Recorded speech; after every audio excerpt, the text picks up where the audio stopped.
In this video, I will tell you everything we know so far about the upcoming NVIDIA RTX 4090 graphics card based on the Ada Lovelace microarchitecture. That includes updated specs, gaming performance, including ray tracing and 8K, release date and price. And if you enjoy learning new things, then you will love this video's sponsor. Brilliant is an online STEM learning platform that helps you get smarter every day by learning important topics like computer science, neural networks, and more through engaging interactive experiences. Gone are the long, boring lectures I had to sit through at school. Brilliant courses teach you through fun puzzles and interactive experiences which are designed by award-winning instructors and built upon the principle of active learning, so you are gaining STEM knowledge by actually doing it. To get started for free, go to brilliant.org/ivadim or click the link in the description below, and the first 200 of you will get 20% of Brilliant's annual premium subscription. Let's start with the specs. Quite a few things got updated since the last time I did a video on RTX 4090. One of the most important updates is that NVIDIA will almost certainly use TSMC 4nm node to manufacture the AD102 GPU, which will power the RTX 4090. For comparison, AMD is planning to use TSMC 5nm node for its upcoming RX 7000 series graphics cards. Having this manufacturing node advantage will help NVIDIA reach its performance goals to compete well with AMD's next generation of graphics cards, which will launch by the end of this year. I would like to remind you that flagship RX 7000 is expected to more than double the gaming performance over the current flagship RX 6900 XT, an unprecedented generation-over-generation performance leap. It is made possible by the new multi-chip GPU technology AMD developed, which allows the company to package multiple GPUs into one graphics card, significantly increasing the upper limit of what is possible to achieve in terms of performance on the generation of silicon available at the time. It is huge considering that NVIDIA is stuck making monolithic GPUs, at least for the RTX 4000 series generation for sure. That is why NVIDIA needs every hardware advantage it can get over AMD to stay on top of the benchmarking charts once more. NVIDIA will never give up that spot without a good fight. In terms of memory, RTX 4090 is sticking to 24GB of 21GB per second GDDR6X. That is the same one that NVIDIA is already using in RTX 3090 Ti. Although Micron has recently revealed the latest high-speed 24GB per second GDDR6X memory, it is not coming to the 4090, probably because it is not quite ready yet. Additionally, Samsung has teased GDDR7 up to 32GB per second modules several months ago, so when those next-gen memory types come to the market, it may warrant an RTX 4090 refresh, like a Super or Ti model. RTX 4090 will use AD102 GPU, which maxes out at 18,432 CUDA cores, with 96 MB of cache. But RTX 4090 will have a slightly cut-down version of it, most likely the one with 17,920 or 18,176 CUDA cores, which is still a massive improvement over the current RTX 3090 with its 10,496 CUDA cores. The full AD102 GPU will be reserved for Halo products such as RTX 4090 Ti, Super or Titan. Ray tracing will be a big focus for RTX 4000 series. 4090 ray tracing performance target is over double compared to RTX 3090.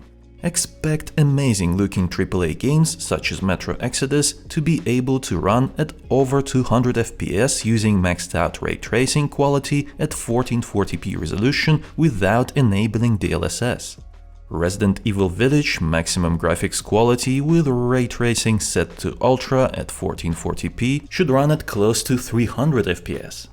And even graphically intensive titles, such as Watch Dogs Legion, will be able to run at 120 plus FPS with RTX on. The most controversial RTX 4090 spec update is a 600 watt TDP. Will the 4090 really use 600 watts of power?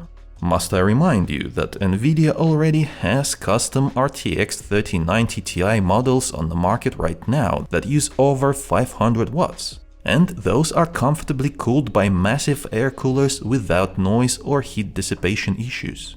Just to be clear, I am not saying that it is good to have such a space heater on the market. I am just saying that this class of cards already exists.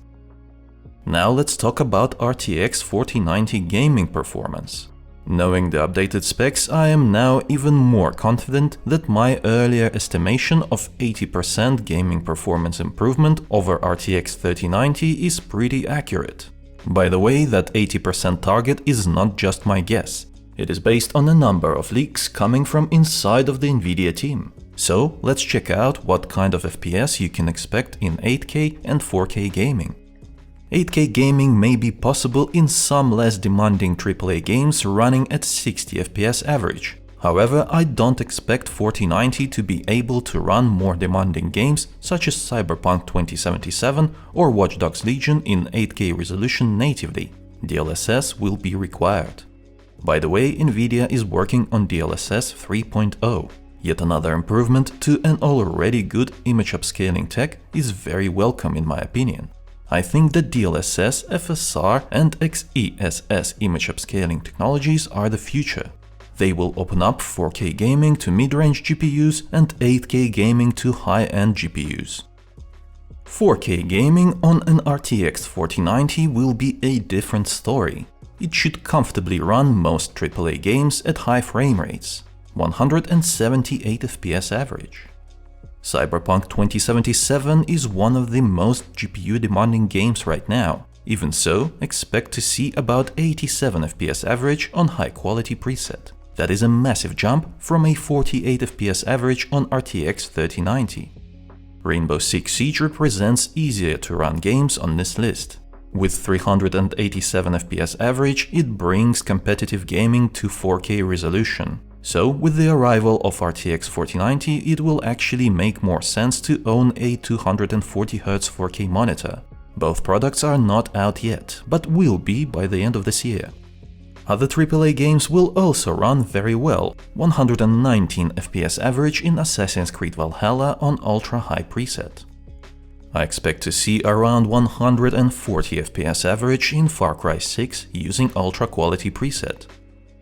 Watch Dogs Legion almost reaches 120 FPS on ultra quality. Shadow of the Tomb Raider is one of the older but still amazing looking titles that should run at around 180 FPS. If you still haven't experienced an amazing story of Horizon Zero Dawn, then RTX 4090 will allow you to do that at 165 FPS on Ultimate Graphics preset. Hopefully, Sony will release the Horizon sequel on PC soon as well. F1 2021 represents racing simulators on this list. Ray tracing is enabled in this game by default, so this chart is heavily affected by it. However, ray tracing is exactly where RTX 4090 will shine, reaching close to 200 FPS average. Yeah, the performance will be impressive, but when can we actually buy this beast of a GPU? The latest rumors point towards a possible September-October launch. What we know for sure is that NVIDIA plans to launch RTX 4090 by the end of 2022. Additionally, I expect to see RTX 4080 and 4070 launch at around the same time. Unfortunately, the next generation hardware prices are expected to rise, so don't expect to see an RTX 4090 below $1,500. Of course, this may change if AMD decides to be more aggressive with GPU pricing, but it is highly unlikely. AMD does not want to be perceived as a budget brand.